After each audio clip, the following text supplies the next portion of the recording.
Hi friends, ఎలా ఉన్నారు? కొంచెం నా హెల్త్ బాగోలేదు. ఇప్పుడు వెళ్ళొస్తే పరగడుపున ఒకటి, మధ్యాహ్నం ఒకటి, రాత్రికి 2 ఇలా ఇచ్చారు ట్యాబ్లెట్లు. ఈ ట్యాబ్లెట్లు అయితే ఇప్పుడు హాస్పిటల్కి విజయవాడ వచ్చాము. మా ఫ్యామిలీ డాక్టర్ వజ్రా గారు అభి క్లినిక్ అందులో చూపించుకున్నా. మరి హైదరాబాద్లో ఉండగా 2 చోట్ల చూపించాను కానీ ఏం ప్రయోజనం లేదు.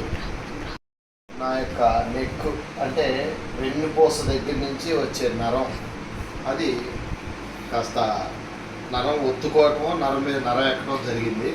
మా ఫంక్షన్ హాల్లో 2 కొబ్బరి మట్టలో గాలి దుమ్మికి ఊగుతుంటే వాచ్మెన్ నేను ఇద్దరం లాగుతున్నాం. ఆయన గొప్పను వదిలేశాడు, అప్పుడు పట్టేసింది. ఇప్పుడైతే ట్యాబ్లెట్లు వాడుతున్నాను. 2 డేస్ నుంచి వాడుతుంటే కొంచెం ఫ్రీ అయింది. ఫస్ట్ ఎడమ చెయ్యి అమ్మో ఇంకేముంది హార్ట్ అది ఇదని నన్ను భయపెట్టేశారు. నేను భయపడిపోయాను. ఈసీజీ తీసినప్పుడు ఇదంతా ఏవో పెట్టేశారు. అమ్మో ఫస్ట్ టైం చూడగా అమ్మో ఏంటి అన్నీ అని నాకు చాలా భయం వేసింది. మా ఫ్యామిలీ డాక్టర్ దగ్గరికి వచ్చి చూపించిన తర్వాత ఆయన ఎమ్మటే బీపీ చెక్ చేసి ఈ సింటమ్స్ అన్నీ చెప్పంగానే మన వెన్నుపూస దగ్గర నుంచి ఒక నరం అలాగా ఒత్తుకోవటం నరం మీద సంథింగ్ ఏ జరిగింది. మెడిసిన్తో తగ్గిపోద్ది. ఒక 10 రోజులు అయితే ట్యాబ్లెట్లు వాడు. కాదు అవ్వలేదు అని అంటే అప్పుడు ఎక్స్రే దాకా ఉండదు, అయినా సరే అప్పుడు ఎక్స్రే చూద్దాం, నువ్వు 1 వీక్లో ఫ్రీ అయిపోద్ది అన్నారు. అలాగే ట్యాబ్లెట్లు వేసుకుంటున్నాను. 2 రోజుల నుంచి వాడితే కొంచెం ఫ్రీ అయింది. ఫస్ట్ అయితే ఈ చెయ్యంతా నవ్వులేసేది, కాసేపు ఇక్కడ ఉండేది, కాసేపు ఇక్కడ ఉండేది, కాసేపు బ్యాక్ సైడ్ వచ్చేది. చాలా ఫస్ట్ టైం.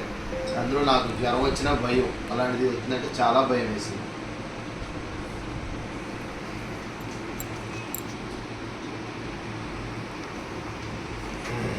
అందుకనే వీడియోలు కూడా చేయలేకపోయావు. 2 రోజులు 3 రోజులు పెట్టలేదు. ఏమనుకోమని ఫ్రెండ్స్, ఈ ట్యాబ్లెట్లు వేసుకొని బలం తెచ్చుకొని ఎమ్మటే మళ్ళీ ఎంత స్లో అయ్యామో అంత స్పీడ్గా వెనక్కి వస్తాం. నమస్కారం.